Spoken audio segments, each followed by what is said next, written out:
The Ghosts of Camino. Remember the Clone Wars? Not the animated spectacle, but the dirt, the mud, the blaster fire that wasn't always heroic. Today we're diving deep into a corner of the Star Wars galaxy that felt real, primal, and profoundly important. Karen Traviss Republic Commando series. For those who haven't journeyed through these pages, you're missing a vital, boots-on-the-ground perspective of the Clone Wars. A narrative thread that the current canon has addressed through all 3 seasons of The Bad Batch, in all honesty. But damn if we don't miss Delta and Omega squads, am I right? Smash that like button, crush that subscribe, and let's lock and load. Hard Contact. The beginning. This is anything but the typical Jedi-centric tale. We're thrown into the helm of RC-1138, Boss, leader of Delta Squad. Think of it as the Star Wars equivalent of Generation Kill, but instead of Humvees in Iraq, we're on separatist battlefields. Traviss immediately subverts the faceless clone trope, moving beyond mere marching orders. These are individuals forged in the sterile labs of Camino, grappling with identity, brotherhood, and the brutal realities of war. Hard Contact establishes the core themes, the complex relationships between the clones and often strained interactions with their Jedi generals, the Kaminoans' culture's detached pragmatism, and the burgeoning sense of self amongst these genetically identical soldiers. It's the origin story, not just of Delta Squad, but of the crucial perspective often overlooked, the Grunt's Eye view. The current canon, while touching on clone individuality, hasn't quite captured this raw, unfiltered look at their inner lives from the very beginning, and more importantly, through their perspective the entire way. 000 takes the established dynamic and throws a wrench in the works, literally. We see the fallout of Geonosis, the increasing brutality of the war, and the moral gray areas the clones are forced to navigate. This book dives deeper into the psychological toll of being a weapon, exploring themes of PTSD and the struggle to reconcile their programming with their developing conscience. Scorch's gallows humor, Sev's simmering rage, more than character quirks, they're coping mechanisms. 000 highlights the ethical tightrope the clones walked, forced to obey orders, even questionable ones, while simultaneously forging their own moral compass. The current canon often portrays clones with more simplistic loyalty, missing the nuanced internal conflict Traviss masterfully crafted. Think of it as the Star Wars version of Jarhead, showcasing the disillusionment and the search for meaning amidst the chaos. The Bad Batch did a fantastic job of truly humanizing these aspects as a noteworthy contradiction, a flourishing revelation beyond the likes of Rex and Cody that we all know by heart. A well-organized and well-written entry that feels much like it did reading this series in the late 2000s. True Colors widens the scope, pulling back the curtain on the political maneuvering and corruption within the Republic. The clones, often seen as jurisdictional tools, become witnesses to the rot at the core of the system they're fighting for. This book is crucial because it foreshadows the Republic's downfall from a perspective intimately familiar with its flaws. We see the growing distrust of the Jedi, not just from the Separatists, but from elements within the Republic itself.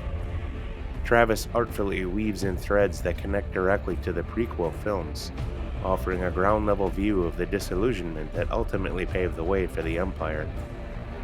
Again, the Bad Batch did a fantastic job acknowledging the Republic's flaws, exploring the specific angle with depth and from the same unique vantage point of the clones when the stakes are the highest.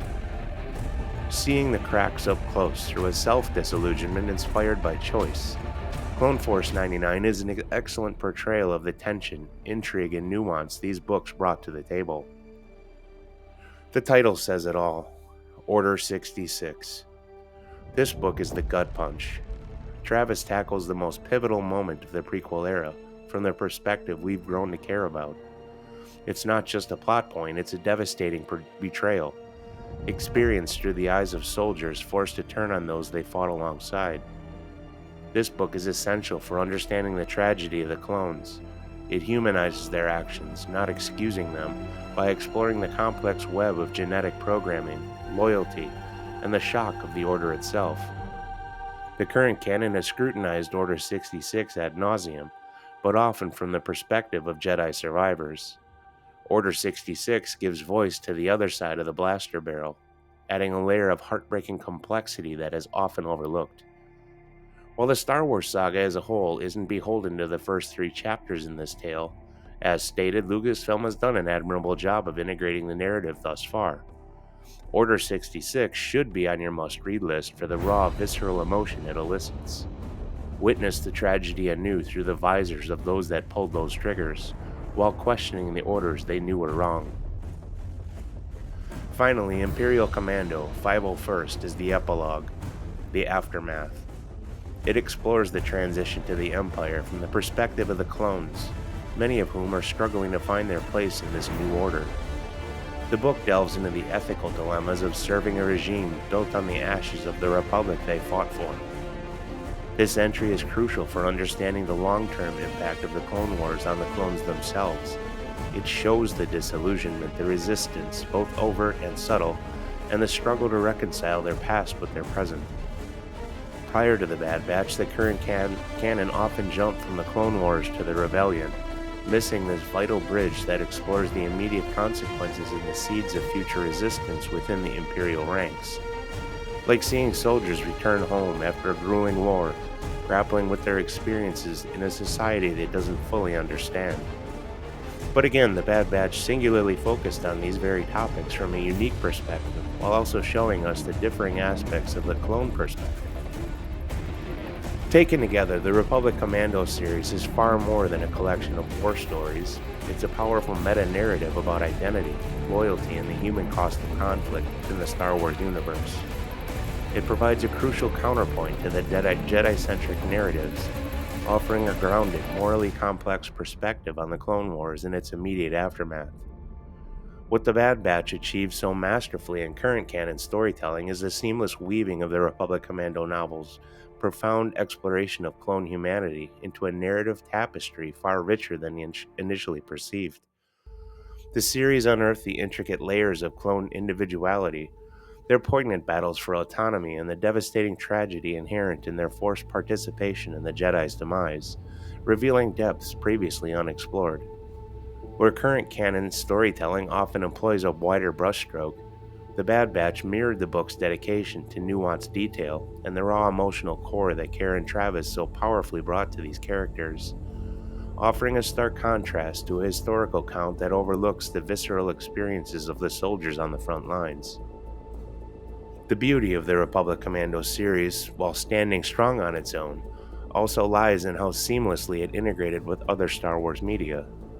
The books enriched our understanding of characters and events seen in the Clone Wars animated series, providing context and depth to the clone perspective. Think of Captain Rex. The series offers a glimpse into the broader culture he came from, the internal conflicts he might have faced that weren't always explicitly shown on screen. Furthermore, Travis's work resonated with other authors, creating a rich tapestry of storytelling.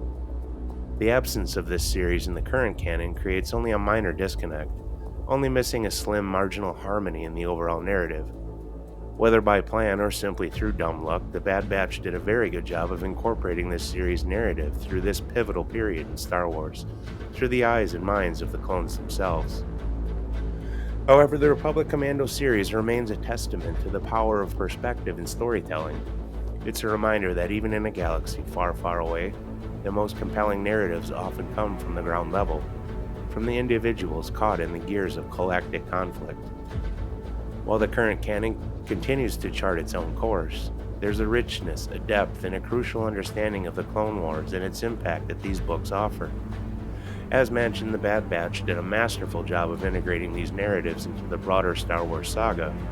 I can't part without mentioning the Clone Wars series itself. Although the series focused on all facets of the era, the clone-centric episodes were, and still are, a very good visual representation of the tension, choices, and directions these books brought to the discussion.